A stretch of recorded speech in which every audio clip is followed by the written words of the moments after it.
out. At the same time, though, Protoss All-ins are very good on this map as well because of how the chokes on this map work. At the same time, I'm just gonna take the honors and introduce the players in what seems to be like maybe next to last or the last game in the series. So, without further ado, the red Protoss player on the bottom side of the map right now has the job to kind of bring it home for Team MIA. His ID is CheeseKing. And of course, his opponent, top position, playing as the Blue Protoss. Blue Protoss, playing as the Blue Zerg, playing for AT Gaming. Give it up for Elazer. Hashtag Team Elazer, of course. Elazer pretty much being in the position to make an all kill for his team, and of course that would feel very good for him. And kind of course, I mean, it is awesome to win games for yourself in single player tournaments, but you know, making an all kill in a team league has a different kind of charm. So yeah, that would feel pretty good for Elazer right now, who is right there kind of scouting in his base, checking for any proxies and anything like that. And of course, he will be pretty much sure that nothing cheeky is being thrown down by CheeseKing, as his name implies. You know, CheeseKing, of course, is not going for any kind of cheesy builds right now, or at least as of yet. And right now, CheeseKing, of course, is going for a very standard gateway expand. Yeah, exactly. As we can see, that CheeseKing's gonna scout. That's good. He's gonna see the 15 hatchery, and what we might see out of him is probably, you know, not probably, but could be a 4-gate. On the other hand, the second pylon goes up in the main. Ooh. Yeah. Well, he could as well just expand off that, but at the same time, that pylon probably is there in order to hide tech, I would assume, because of how it's placed. So, of course, any kind of Overlord scouting is kind of deterred because of that. So let's see what happens out of that. I mean, a lot of tech could be hidden at that particular point. I mean, DTs are of course an option. Stargate, Robotics Facility, pretty much anything. So let's see what happens right now. Exactly, and CheeseKing, he is still poking around Elazer's main, seeing the gas, seeing the spawning pool and the hatchery, knows what he's playing up against. And I'm very much interested to see what exactly CheeseKing is going to prepare for his opponent here. Now, he realizes this is his tournament, and that this is MIA's tournament live on the line, and he will definitely not throw at it that easily. But obviously, Elazer defeating 3 great players already. Let's see how he does against CheeseKing. CheeseKing expanding behind it, so looking like a normal gateway expansion so far.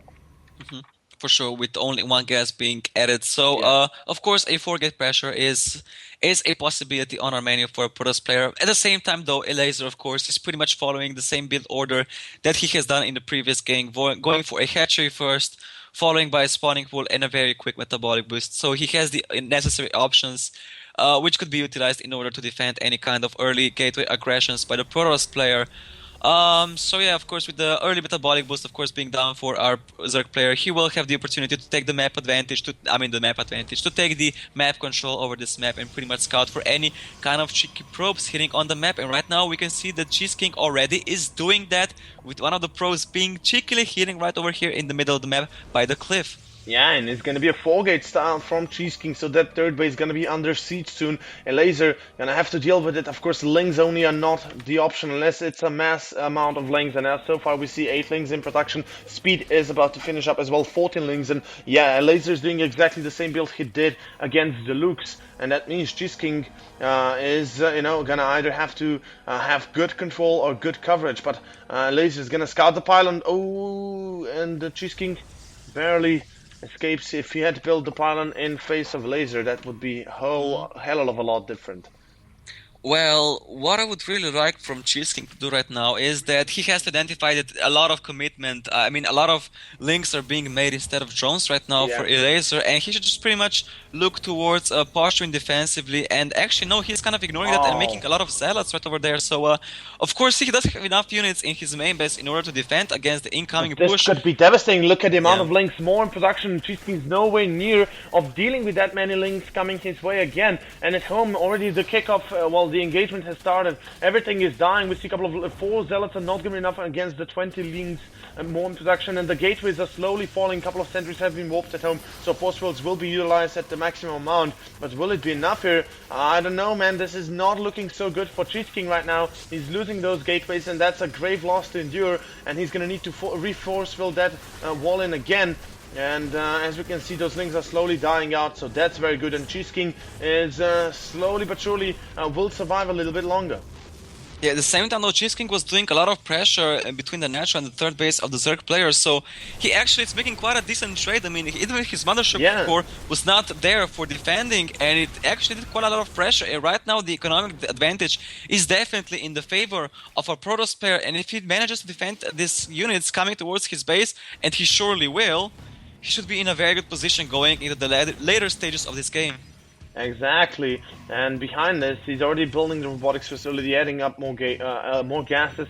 So he's gonna go, most likely gonna be Colossus following this up. Of course, the Elazer is still running around madly with his lings. The third base though did survive. Yeah, it did survive. So that's a bit of a nuisance, of course, to the Protoss player CheeseKing, but at the same time though, right now he's looking in a very good economic position, and with the robotic facility being on the way for him, I wouldn't be surprised to see an Immortal Sentry push coming his way. Right now he has a couple of sentries being available for him, additional gases are being added on.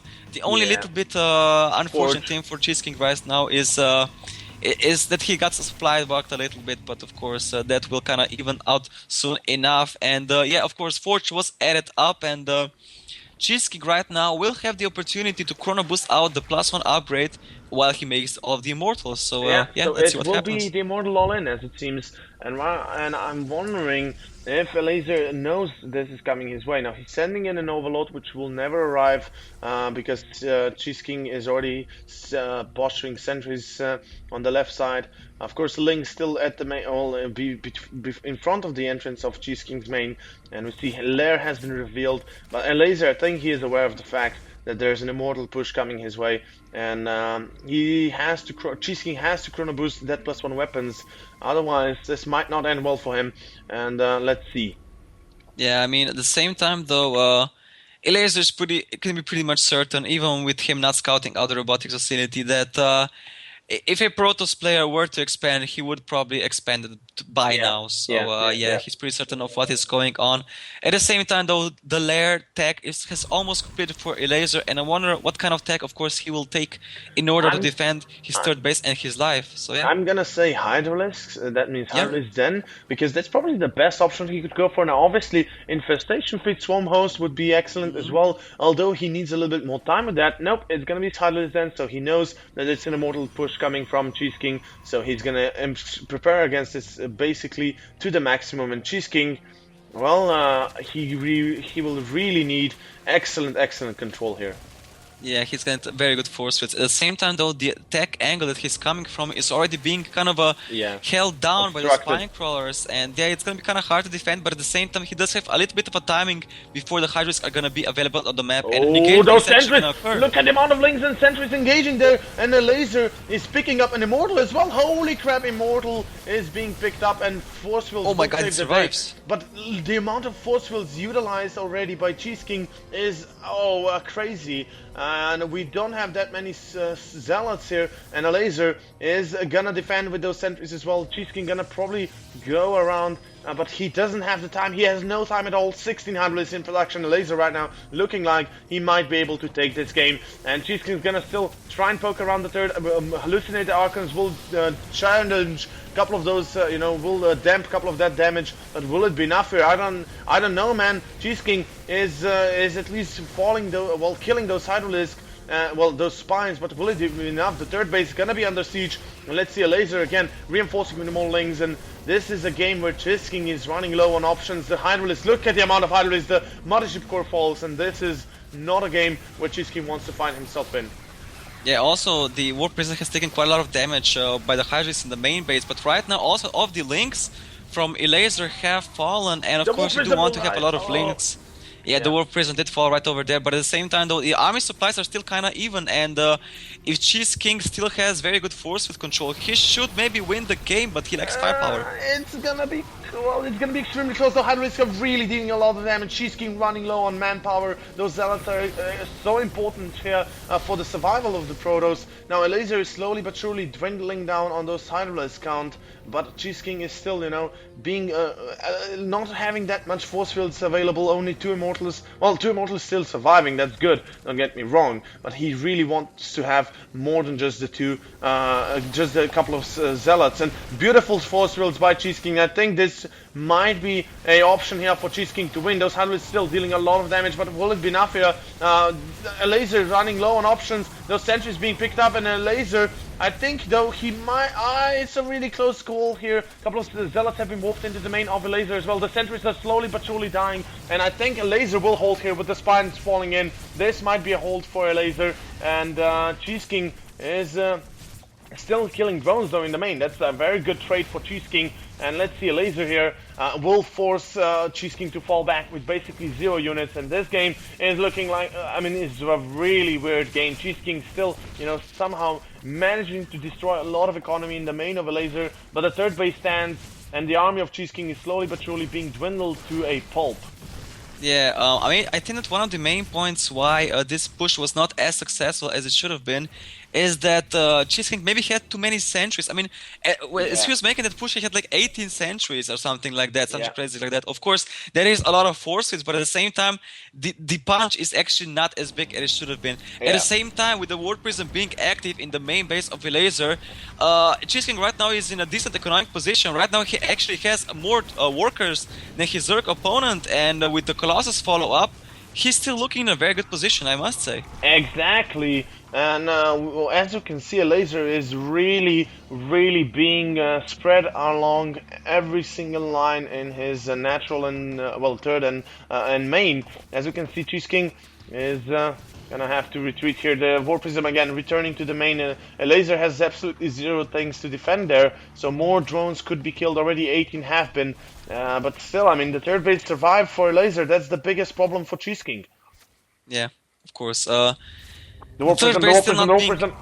Yeah, I mean, that War Prism pickoff was pretty much was very big indeed, because right now CheeseKing will of course have to commit a lot of production time being used to the robotics facility, making War Prisms and not anything else. At the same time, though, CheeseKing right now has a couple of Colossi, and Elazer right now has no roaches, and we know how well Colossi usually do against Link Hydra forces, and this push is looking very scary. Exactly. Now Elazer sees the army of CheeseKing.